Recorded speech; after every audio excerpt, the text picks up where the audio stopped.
shop, do you prefer to buy premium brands and pay a high price for them because you think quality always comes at a price? Or do you like to look for bargain prices and buy in sales and you don't mind too much about the brand? This kind of choice also happens in the stock market, and this is exactly what distinguishes growth investors from value investors in the stock market. Growth investors are those who don't mind paying a high price or a valuation for a stock if its earnings are growing at a high rate. Value investors are those who like to buy stocks which are out of favor in the hope that in future the price will grow at a high rate. Now you know about the PE multiple. A growth investor always focuses on the E part. So he is looking for the earnings to always grow at a high rate and he is willing to pay a price for it. The value investor is always focused on the P or the numerator. So he is focused on paying a very low price for whatever he buys in the market.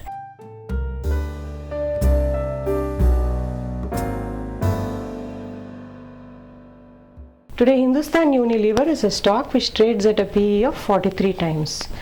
That's a huge PE because for every year's profits you are paying 43 times in terms of stock price.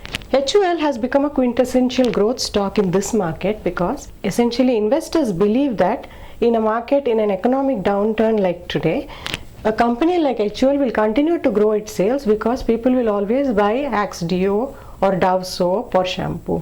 And whether there's a slowdown on or not, it doesn't really materially affect its growth rates. So even if Hindustan Unilever is growing at 20%, people are still willing to pay 43 PE for it. Whereas at the other end of the spectrum, you have Tata Steel, which is trading at a PE of 5. So that will be a value stock. Today globally, there is a downturn on in the commodity cycle. Steel prices are going down and therefore Tata Steel's profits are also taking a beating in that. It is for this reason that the stock's PE has been marked down in the market to 5.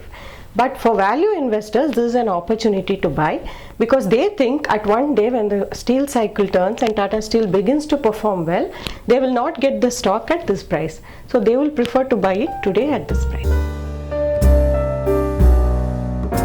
A value investor may look at metrics like a company's book value, the value of its assets, the value of its mines and so on, and try to buy the stock at a discount to the value of its assets. For example, if there's a coal mine and a company like Coal India owns a lot of coal reserves, a value investor's attempt will be to buy Coal India at a price that is less than the value of its coal reserves that it has on its books. Among the legendary investors, we had Ben Graham, who practiced value investing, whereas people like Warren Buffett actually practice growth investing.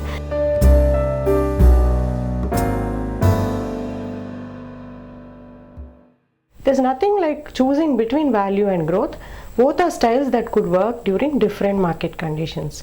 For example, when the markets have been beaten down for many years, they have been in a prolonged bear market, and then stock prices rebound from there, you will find value stocks really performing well at that time.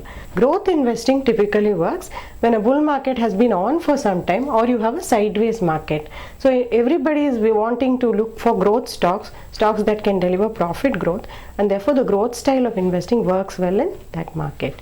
Similarly, value and growth could also work in different geographies differently. For example, in developed markets or mature markets like the US, you will find that value investing strategies like dividend yield, etc. work very well, whereas India is known as a typical growth market and only foreign investors who really believe in growth prospects of India come here.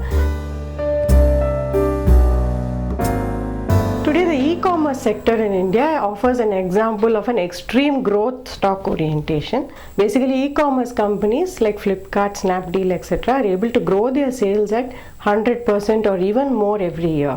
So they are being chased by a lot of private equity funds, hedge funds, and even high net worth investors. Basically, the irony of this is that the Flipkarts and Snapdeals of the world do not yet have a PE, so they are not making a profit, but still they deliver growth. So they are a growth investor's dream come true, but value investors will not go anywhere near them.